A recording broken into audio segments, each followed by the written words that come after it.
नमस्कार, मेरा नाम चंद्रशेखर है और मैं आपका स्वागत करता हूँ इस चैनल पर।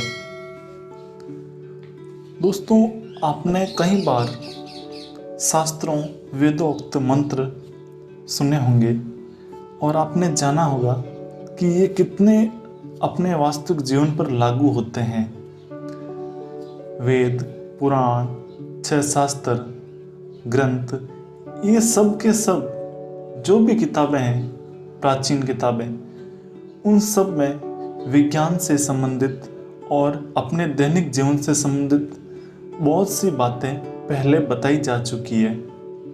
हमें अब ये जानना है कि ये जो बातें हैं वो वास्तव में किन लोगों ने अपनाई है और क्या उन्होंने अपने जीवन को उठाया है या उत्थान किया है।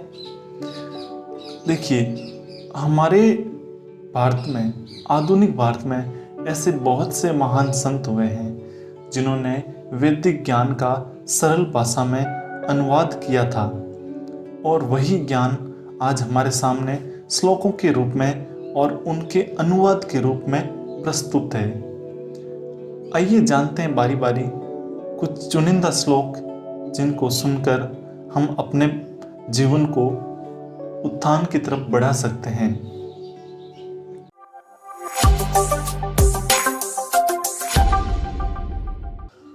ददाति प्रतिगृह्णति गृह्यमाख्याति पृच्छति भुंगते भोज्यते चैव षड्विधं प्रतिलक्षणम्।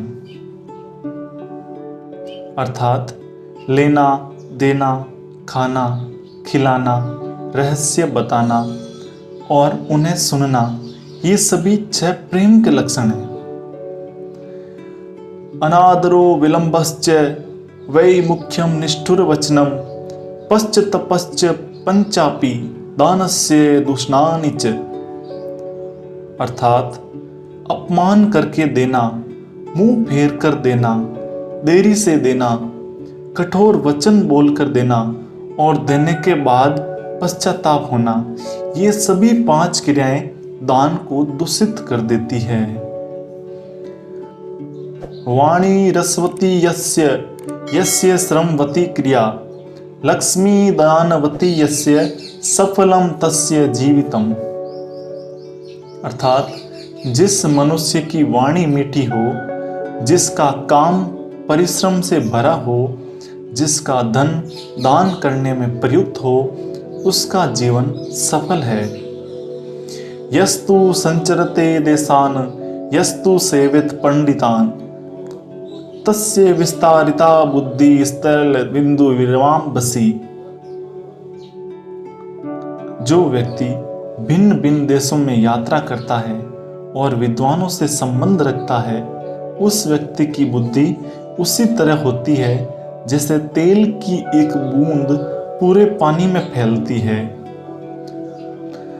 श्रोत्रम श्रुतेनैव न कुंडलेन दानेन पाणिर्न न कंकणेन विभाति काय करुणापराणाम प्रोपकारेण तु चंदनेन।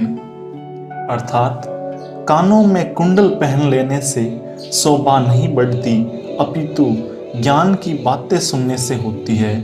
हाथों की सुंदरता कंगन पहनने से नहीं होती, बल्कि दान देने से होती है। सज्जनों का शरीर भी चंदन से नहीं, बल्कि परहित में किए गए कार्यों से शोभायमान होता है। प्रदोषे दीपक चंद्र प्रभाते दीपक रवि त्रैलोक्य दीपक धर्म सुपुत्र कुल दीपक। अर्थात संध्या काल में चंद्रमा दीपक है, प्रभात काल में सूर्य दीपक है, तीनों लोकों में धर्म दीपक है और सुपुत्र अपने कुल का दीपक है। अश्वस्य भूषणम वेगो मतम स्याद गजभूषणम चातुर्यम भूषणम नार्या उद्योगो नरभूषणम।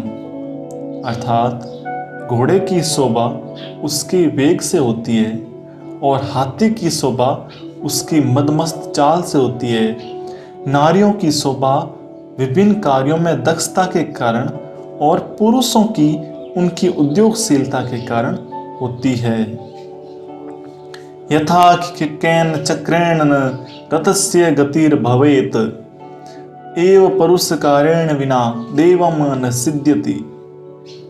अर्थात जैसे एक पहिए से रथ नहीं चल सकता, उसी प्रकार बिना पुरुषार्थ के भाग्य सिद्धि नहीं हो सकती। प्रिय वाक्य प्रदानेन सर्वे तुष्यन्ति जन्तवः तस्मात् तदेव वक्तव्यम वचने का दरिद्रता।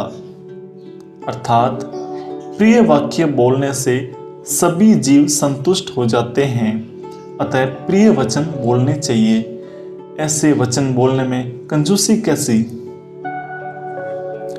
कृते प्रतिकृतं कुर्याताडिते प्रतिताडितं कर्णेन च तेनेव चुंबिते प्रतिचुंबितम।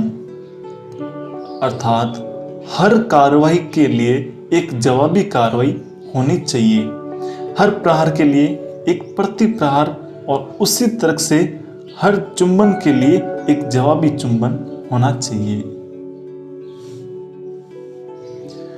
परो अपि हितवान बंधु बंधु अपि अहितः परः अहितः देवज व्याधि हितम आरण्य औषधम। अर्थात यदि कोई अपरिचित व्यक्ति आपकी मदद करे तो उसको अपने परिवार के सदस्य की तरह ही महत्व दे, और अपने परिवार का सदस्य ही आपको नुकसान देना शुरू हो जाए तो उसे महत्व देना बंद कर दे। ठीक उसी तरह जैसे शरीर के किसी अंग में कोई बीमार हो जाए तो वह हमें तकलीफ पहुंचाती है, जबकि जंगल में उगी हुई औषधि हमारे लिए लाभकारी होती है। सेवितव्यो महावृक्ष फलच्छाया समन्वती यदि देवाद फलम नास्ति छाया कैन निवार्यते। अर्थात एक विशाल वृक्ष की सेवा करनी चाहिए, क्योंकि वह फल और छाया से युक्त होता है। यदि किसी दुर्भाग्य से फल नहीं देता है तो उसकी छाया कोई नहीं रोक सकता।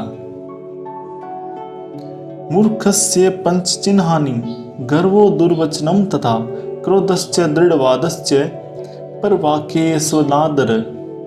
अर्थात एक मूर्ख के 5 लक्षण होते हैं: घमंड, दुष्ट, वार्तालाप, क्रोध, जिद्दी, तर्क और अन्य लोगों के लिए सम्मान में कमी। पुस्तकस्था तु या विद्या परहस्तगतं च धनम कार्यकाले समुत्पन्ने न सा विद्या न तद धनम। अर्थात किसी पुस्तक में रखी विद्या और दूसरे के हाथ में गया धन, ये दोनों जब जरूरत होती है तब हमारे किसी भी काम में नहीं आती।